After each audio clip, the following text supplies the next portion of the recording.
Hey, friends, welcome to another episode for the series on becoming a future ready church for the Exponential Next series.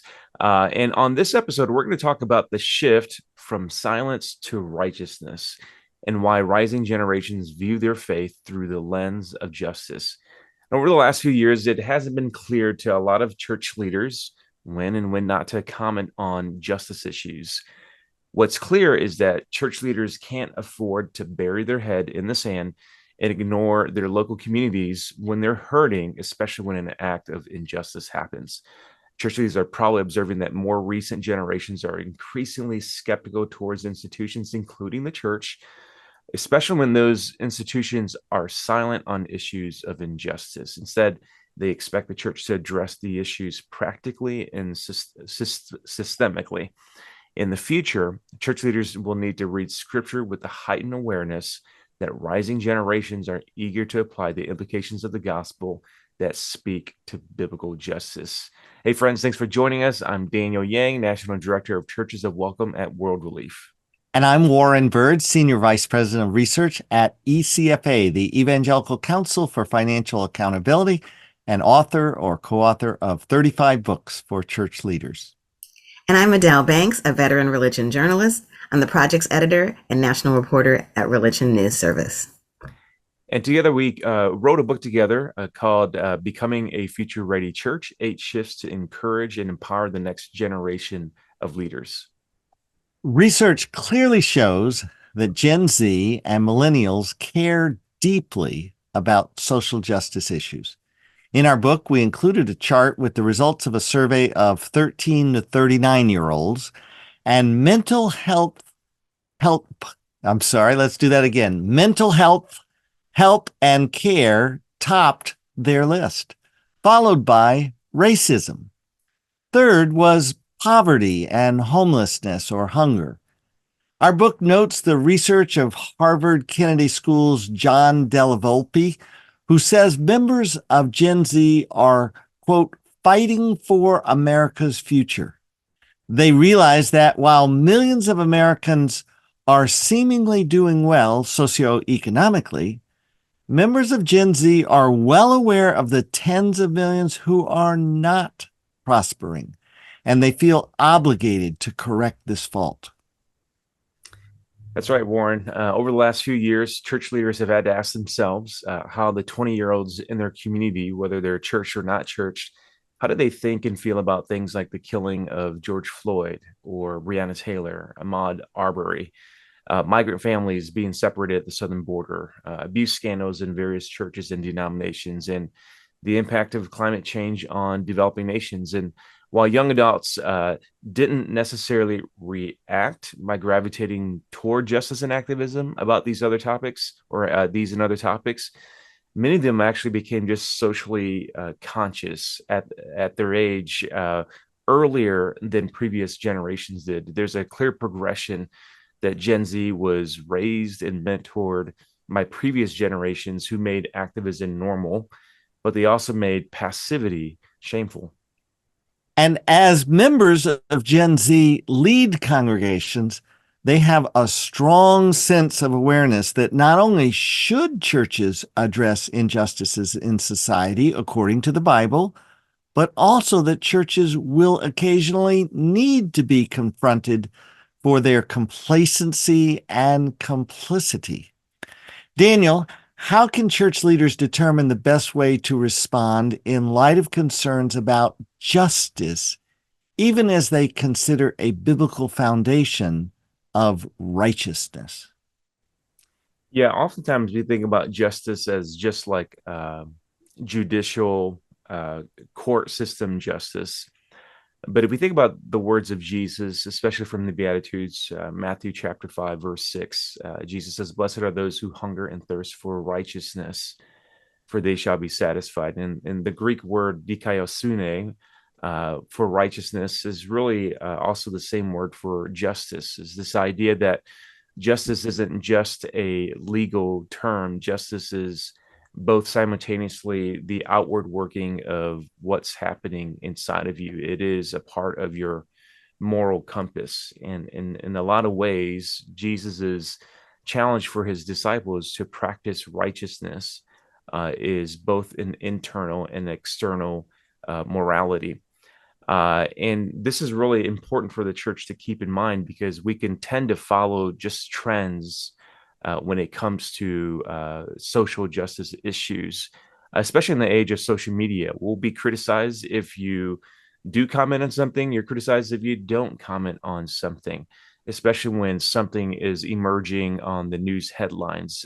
It's becoming increasingly difficult for churches and church leaders to avoid, sort of these pitfalls. But we have to be reminded that, in Matthew 6, verse 1, Jesus is practicing your righteousness before other people in order to be seen. There is a place where we are supposed to be public and we are supposed to be vocal, and the internal righteousness that we're cultivating inside of us is supposed to be made public. And when societal tensions are high and pressures are mounting to make public statements on a justice issue, church leaders are going to have to take the time to understand like the array of perspectives among their church members, because there will be a vast spectrum on these issues. And they have to understand that before they start making public call outs. But more importantly, churches will have to cultivate righteousness from the inside in order to contend well for justice on the outside. Wow. So, what does that look like? Our book, Becoming a Future Ready Church, includes a major story about a church that has worked to make biblical justice a key value. Adelle, can you share some of what you wrote in that story of that church? Yes, Warren, thank you. I interviewed Susie Gammis, co-lead senior pastor of Midtown Church, a multi-ethnic congregation in Sacramento, California. The downtown location of the church, just off Interstate 80 of California's capital city, finds members of the state's growing homeless population on its front steps and nearby sidewalk. So the congregation has been proactive, not only making sack lunches to deliver to different communities, but also helping with a basic need besides food: clean clothing. Gammis told me, quote, "We'll also collect laundry, wash it for them, and return it back," end quote. Her church came to be after a dispute over how or whether to speak about another justice issue. It previously was a campus of a larger church. A rift occurred when, at the time, its campus pastor and later the founding pastor of Midtown Church was also a chaplain for the Sacramento Kings NBA basketball team and spoke alongside the team in support of its 2020 Black Lives Matter protest. A rift over how to address racial matters led to Midtown becoming a separate, growing congregation, now with an additional location in the greater Sacramento suburb of Elk Grove. Midtown continues to assist members in need as well as people in their wider community. Gammis said the church keeps gift cards on hand if members need assistance with buying groceries. She said its offerings have been used to help fund almost canceled field trips for a local school district whose student population is in the community's lowest socioeconomic level. The pastoral team also reflects a general interest in justice. One co-leader has presided over the board of an association of local congregations that has pushed back after anti-Semitic language was uttered at city council meetings and urged city authorities to halt the towing of vehicles that had become homeless shelters. Other pastoral team members are active in mentoring and anti-trafficking projects.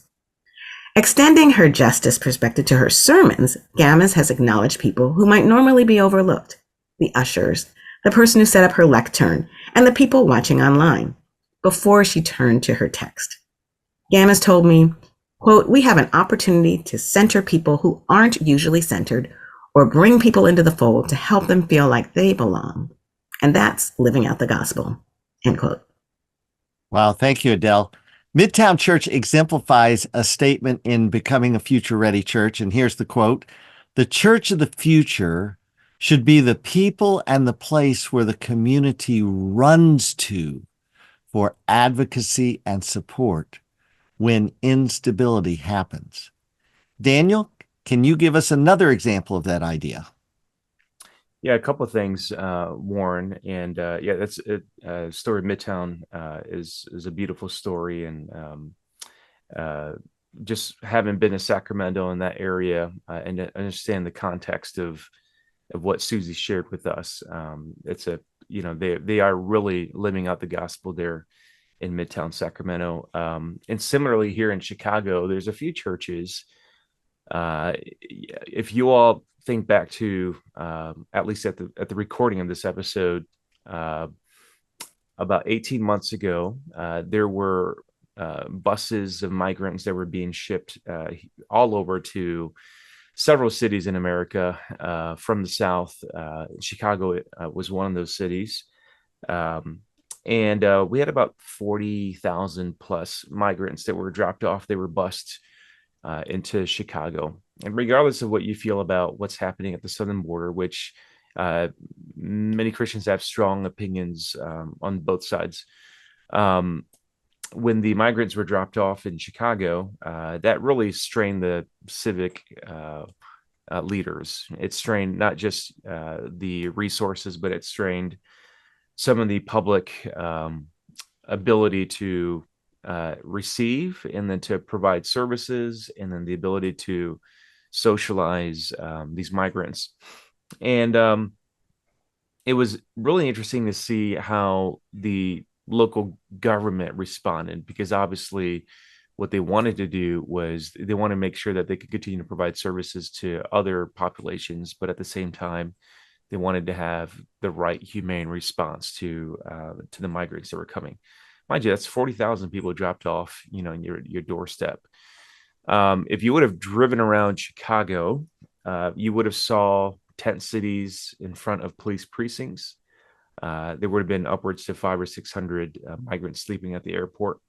And, the harsh Midwest winters in Chicago, that was sort of like a impending doom. And there was just so much chaos. I mean, this would have been true for if you were in San Francisco, if you were in Denver, New York City. New York City probably had the most headlines when it came to the busing issue. And I share all that because I think you have to understand the gravitas of like the situation. And there were churches that stepped into that. And I think of two churches in particular. I think of a church led by Paco Amador, New Life Church in Little Village. Paco Amador is a Mexican-American pastor. And what they did immediately was they opened up their church building to be a shelter for some of the migrants. And amid serving the migrants, he attended the funeral of one of the migrants. I don't remember the circumstances. I think it was an aging person that had passed away. And amid attending the funeral of one of the migrants, he saw this young gentleman and started a Bible study with this young gentleman. And Bible study eventually grew to 5 people, and it grew more, and eventually it turned into a congregation of 200 people, and they planted a church among the migrants. And I think about like the chaos of all that's happening, and regardless of where your politics are, I'm reminded that the church is, when it's present, it's always going to do the work of the kingdom. It's always going to be there for the purposes of the gospel. As a matter of fact, reminds me of the passage in the book of Acts when it talks about how the disciples were scattered. They were scattered throughout the Mediterranean, and they were scattered for the purposes of the gospel. And I think it's important for us to understand that when we're thinking about these issues, and specifically the issues of the southern border, that these circumstances didn't just happen in a void. It wasn't just like one day the migrants decided to come up through the southern border and to come into their country. If we start to understand the historical conditions for some of these things, we realize that at least for a lot of countries like Nicaragua and Guatemala and others, that the reason why migrants have come up through Mexico is that they at one point, America was very involved in their countries, and we were very involved in establishing some of their governments. And there's a saying: the reason why people come here is because we first went there. And so there's these established relationships, established well-worn pathways since the 40s and 50s. And so it doesn't fix the situation, but it's important for churches to understand the historical conditions for why these pathways exist. Again, this doesn't apply to every single group that's coming through the southern border, but it's important for us to understand that. And it's also important for us to understand that, like, theologically, the conditions for why these issues are happening is because God is, although he's not the author of catastrophe, he's not the author of corrupted governments, he is the Lord of the universe, and he's using these opportunities for the church to engage people with the gospel. But I'm also reminded that for many of these folks that have come up through the southern border, that many of them prayed before they left. They prayed as they journeyed through the desert of Mexico, and they prayed. They prayed when they presented themselves at the border to border patrol. And so some of these are our sisters and brothers in Christ that have made this journey. And so it's important for the church to think about these issues politically. There's no doubt that we have to secure our borders, and we have to make sure that our country is safe.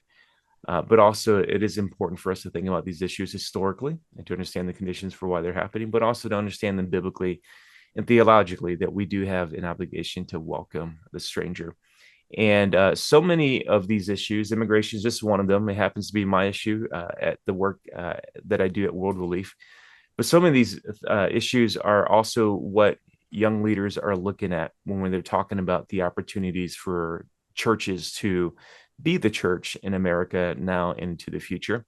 And it's part of the lens through which younger leaders are going to look up to their boomer and extra leaders in mentorship, how to say things, when to say things, how to act, how to respond.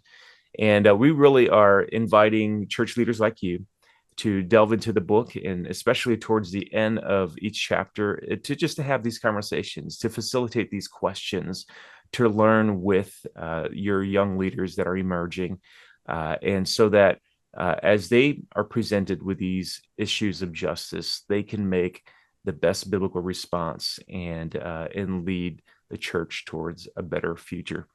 I want to thank you again for joining us for this episode of Becoming a Future Ready Church for Exponential Next. We hope that you'll check out some of the other videos on Exponential's YouTube channel. Take care, everyone. See you next time. Thanks.